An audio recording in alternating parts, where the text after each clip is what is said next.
Au traité Yoma d'Afpehe Amoudbet figure l'opinion de Rabbi qui a fait couler beaucoup d'encre parce qu'il nous dit quelque chose d'extrêmement puissant que nous allons essayer d'étudier ensemble. Rabbi dit: le jour de Kippour expie toutes les fautes, toutes les transgressions de la Torah que l'homme aurait commises. Cette kapara, ce pardon du jour de Kippour, a un effet que l'homme ait fait tchouva ou que l'homme n'ait pas fait tchouva. C'est-à-dire que l'essence même du jour de Kippour, c'est d'expier les fautes. Il y a selon Rabbi deux choses, la tchouva et la kapara. Le repentir, le retour, la correction de nos actes, de nos choix, etc. Et l'expiation des fautes. Si toute tchouva apporte une kapara partielle ou totale, comme l'Agma explique au traité Yoma et le Rambam dans Ilchot Tchouva, le jour de Kippour promet une expiation totale des fautes, qu'il y ait eu tchouva de la part de l'homme ou qu'il n'y ait pas eu tchouva. Cet enseignement d'une extrême puissance nécessite réflexion. Que l'opinion de la halacha soit retenue comme telle ou non, les rishonim vont plutôt retenir l'opinion des chachamim qui disent que Kippour expie seulement si on fait tchouva. Il nous faut quand même garder une idée des propos de Rabbi, nous dit le Gaon Rabbi Tamar Schwartz dans son livre Bilvavi Mishkan Evne Moadé Hashana, page 274. Parce qu'une opinion, dans le Talmud, même si elle n'est pas retenue dans la halacha, elle a un enseignement à nous livrer. De toutes les façons, je rajouterai que même pour les chachamim, qui disent que Kippour expie seulement avec la tchouva, ils sont d'accord qu'il y a quelque chose dans Kippour, puisque la tchouva de toute l'année n'est pas celle de Kippour. Il y a dans Kippour un effet, avec tchouva pour les chachamim ou sans tchouva pour Rabbi, intrinsèque au jour de Kippour. Comment ça marche?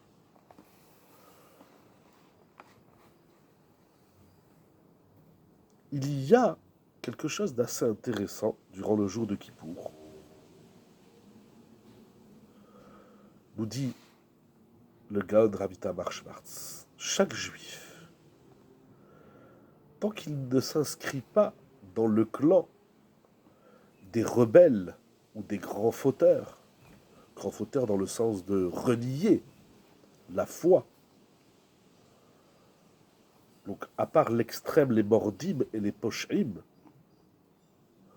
tout juif, quel que soit le niveau de là où il se trouve, et en vérité même ces mordim et ces pochim, même ces rebelles, ces renégats, ils ont la possibilité de faire tchouva, comme l'explique le Rambam dans Ilchot Tchouva.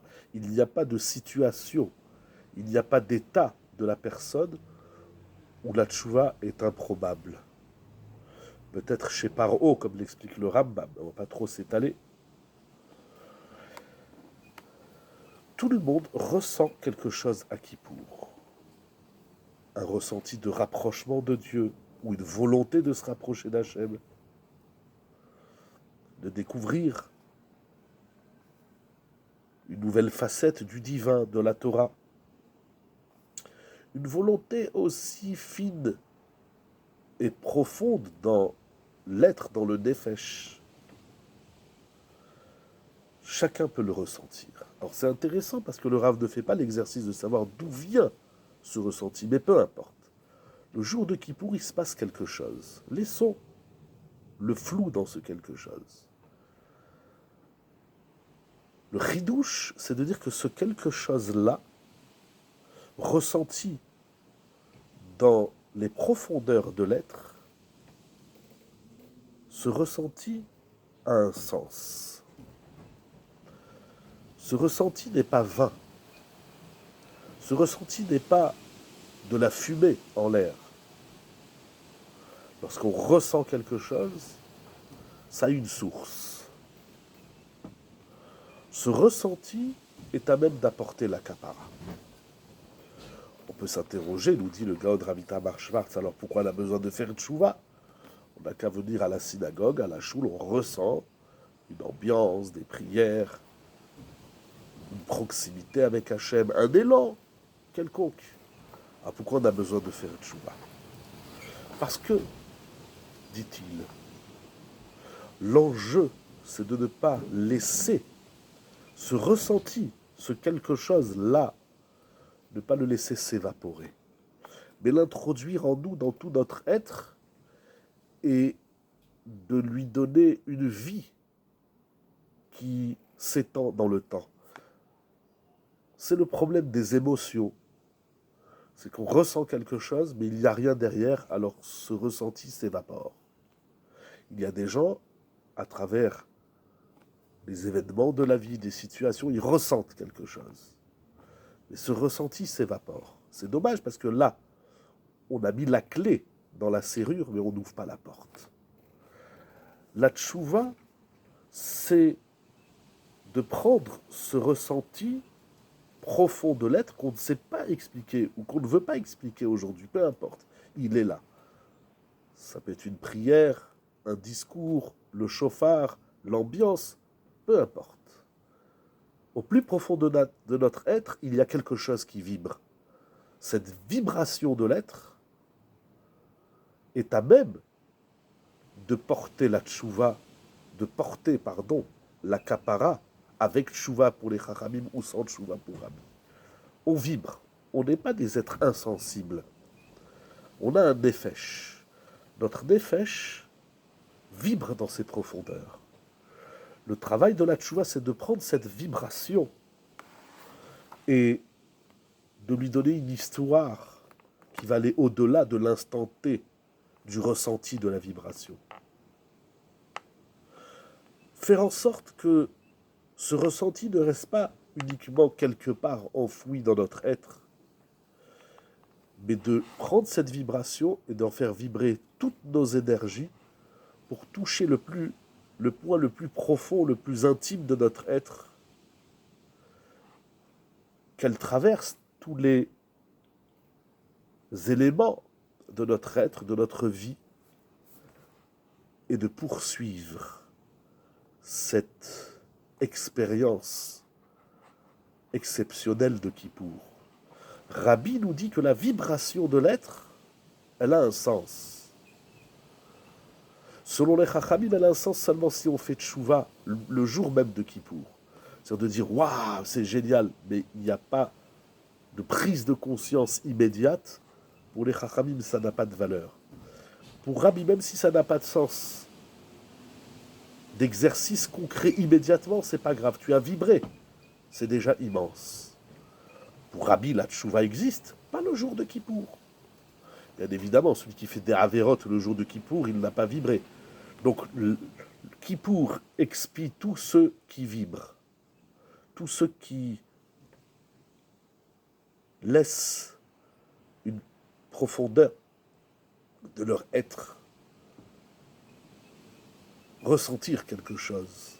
Ce ressenti de ce quelque chose est déjà même d'amener l'accaparat, à la condition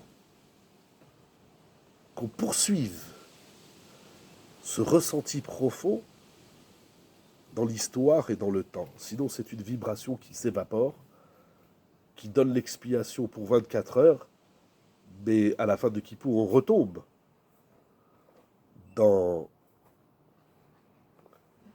la vie qu'on a connue avant Kippour. C'est comme quelqu'un qui vit une grande expérience, puis ça s'arrête là. Aujourd'hui, on prend des photos, des films, on envoie YouTube, Instagram, on veut partager à tout le monde. ce que nous vibrons dans notre vie, eh bien avant de le partager avec les autres, il faut se le partager avec soi-même.